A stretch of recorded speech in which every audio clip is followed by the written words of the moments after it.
ajattelin taas vähän videoblogia tehdä ja kertoa pikkasen mietteitä, miten MM meni. Mä oon nyt ajelees Espoosta Kouvolaan. Eilen tultiin Helsinki-Vantaalle ja olin yön tossa Espoossa ja nyt ollaan kotiuttu Suomeen ja Losin lippis on vaihtunut taas pipoon. Täällä on ihan raikas, mukava talvisää ja tosiaan mietteet MMistä, niin no, tietysti huonosti on loppusijoitus, mulla oli 11, niin 21 kilpailijaa, aika monta maata jäi taakse ja onhan se tietenkin hieno olla 11 koko maailmassa, mutta en mä nyt tyytyväinen ole siihen miten se meni, että ei se ollut sitä mitä lähdettiin hakee. Mutta tosiaan paljon oli ongelmia viimeisinä viikkoina, selkäsolmussa ja flunssat ja kaikki ja vielä viikko ennen kisoja.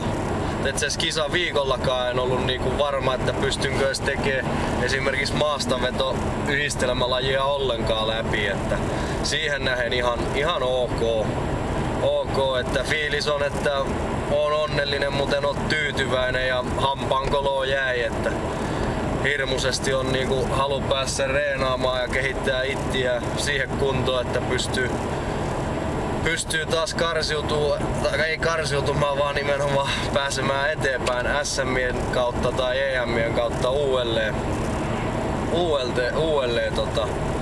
sitten MM:iin ensi vuonna ja näyttämään todistamaan sitä, että oikeasti kyllä pystyy paljon parempaakin, että lajeista niin ensimmäisessä lajissa se suurin virhe siinä kävi, että me kysyttiin edelliseen iltaan kun sääntöjä käytiin läpi, niin että kaikkia yksityiskohtia noihin lajeihin liittyen ja sitten esimerkiksi akselipunnerukseen tuli sellainen, että vyön solki pitäisi olla selkäpuolella. Mä olin reenannut sen akselipunneruksen etupuolella, oli ollut solki ja se auttaa sen verran kun siinä pompauttaa sen akselin tosta tavallaan vyön kautta pompauttaa rinnalle, niin se solki siinä vähän jeesaamatta, että sillä nyt ei ole merkitystä, mutta olisin sen verran, että sitten kisasuorituksessa mun lipsahti se 2-3 kertaa akseli vyön yli ja eihän siinä muuten mitään, mutta että ei siellä kyllä kellään muulla se solki ollut selkäpuolelle, että muilla oli etupuolelle. Kovimmat tietysti veti suoraan rinnalle, itekin vedin ekatoiston rinnalle, mutta suoraan ja sitten seuraavat pompotin, mutta jonkun varmaan 3 kertaa se akseli lypsahti siitä vyön yli ja siinä sitten tuhrautui energia kun joutui taistelemaan sitä rinnalle ja yhden kerran mä oikein tiedä mitä siinä tapahtui, mutta mä lensin pyllähinkin sinne hanurille ja pakara oli viikon kipeä sen jälkeen. Akselipunneruksesta tuli 13, se oli huono sikäli, että mä oon kuitenkin reenien mukaan niin lähdettiin 5-16 tekee. Jos sieltä olisi se 5-6 tullut, niin mä olisin ollut loppusijoituksessakin siellä jossain 5-6-8 tienoilla. Mut ei siinä mitään, sit piti vaan keräillä itteet siitä ja seuraava laji oli merimieskävely ja kelkantyöntöyhdistelmä, se meni hyvin, että merkkari olisin pystynyt ehkä vähän nopeammin kävelemään. Reeneissä on pikkasen nopeammin kävely, mutta sitten taas tuolla oli säännöt silleen, että jos olisi sen merkkarihäkkyrän tiputtanut, niin siitä olisi tullut penaltia ja 2 kertaa jos olisi tiputtanut, niin olisi keskeytynyt koko suoritus. Sen takia läksi hyvin varman päälle ja kävelin sen varmasti. Ja siinä mä en muista nyt ulkoa, että monessa mä olin loppusijoituksessa siinä lajissa, mutta ihan kovia päänahkoja, että Kalle Pekin voitin ja tän tosi kovan Britin Germanin voitin. Ja et siinä oli merkkarin jälkeen oltiin Pekin kanssa muistaakseen tasapisteessä ja sitten oli seuraava oli maastavetoyhdistelmä. Ja mä en ollut, se oli sellainen laji, mitä mä ressasin kaikista eniten niin kuin etukäteen sen takia, kun mulla oli se ranka oli vinossa edellisellä viikolla ja veto ei todellakaan kulkenut niin kuin viimeisissä reeneissä. Ja tietysti viimeisissä reeneissä kun yritti puvun kautta, niin mulla oli kroppa tosi tyhjä vielä ennen painonvedätystä ja se pukukat toiminut. Ja mä en ollut tosiaan ensinkään varma, että saanko mä edes koko lajia läpi. Ja siellä oli itse asiassa tosi monta, että 21 kilpailijaa, niin mä en tiedä jos nyt heitän ihan hatusta ravista, niin puolet oli sellaisia, ketkä ei saanut sitä 265 kilon tankovetoa veettyä, että kyllä se karsi silleen porukkaa, että ihan kova laji oli. Siinä oli ensimmäinen oli maastaveto yhdistelmä, ensin oli akseli, mikä oli pikkaselta 200 kiloa, 2 tuuman akseli. Ja sitten seuraavaksi oli normaali tanko, se oli vähän reilu 265 kiloa. Sitten oli sellainen freimi, sellainen häkkyrä, missä oli kädet sivulla.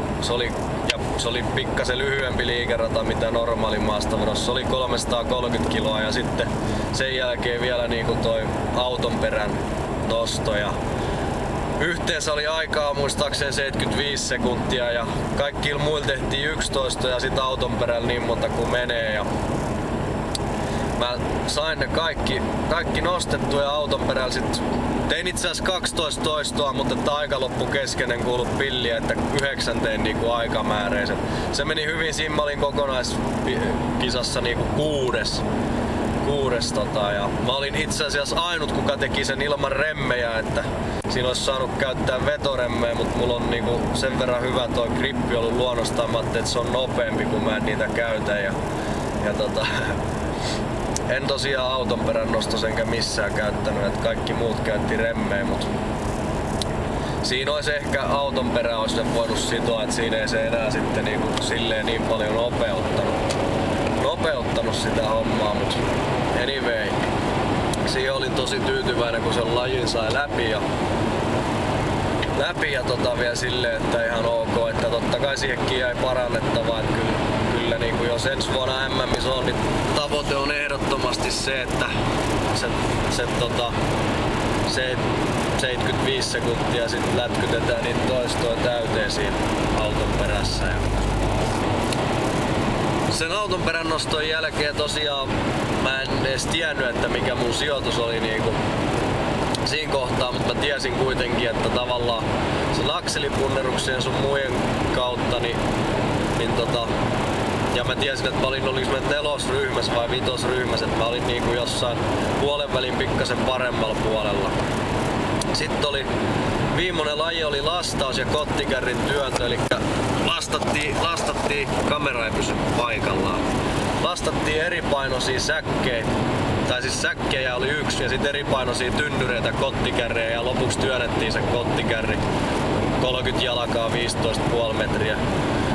Ensimmäinen säkki oli muistaakseni joku 80 kiloa ja sitten viimeinen tynnyri oli 125 kiloa. Mä olin 4. tai 5. tai silloin toisiksi viimeisessä ryhmässä. Niin siinä oli tietenkin nää, ketkä oli se oli käänteisessä järjestyksessä suoritus, eli jätkät, ketkä teki ensin, niin oli häntäpään kavereita. Sitten tosi monella kävi niin, että ei saanut sitä lajia läpi, että ei saanut edes kaikkia lastattua sinne kottikärriin, niin mulla oli silleen ajatus, että mä lähden siihenkin sitten varman päälle lastailemaan ja niin kuin teinkin ja sain kaikki lastattua, mutta että sit sen jälkeen niin oli sellainen olo, että ei toi tuntunut missään, että olisi voinut nopeamminkin ottaa ja no loppusijoitus 11, en tiedä olisiko sillä ollut sit mitään merkitystä, jos olisi ollut enemmän tai vähemmän, mutta näillä mennään ja faktahan on se, että nälkähän tässä vaan ja ainoastaan kasvu, että nyt on tosi kova halu päässä reenaamaan itseään kovaa kuntoon ja näyttää se, että pystyy vielä paljon parempaan.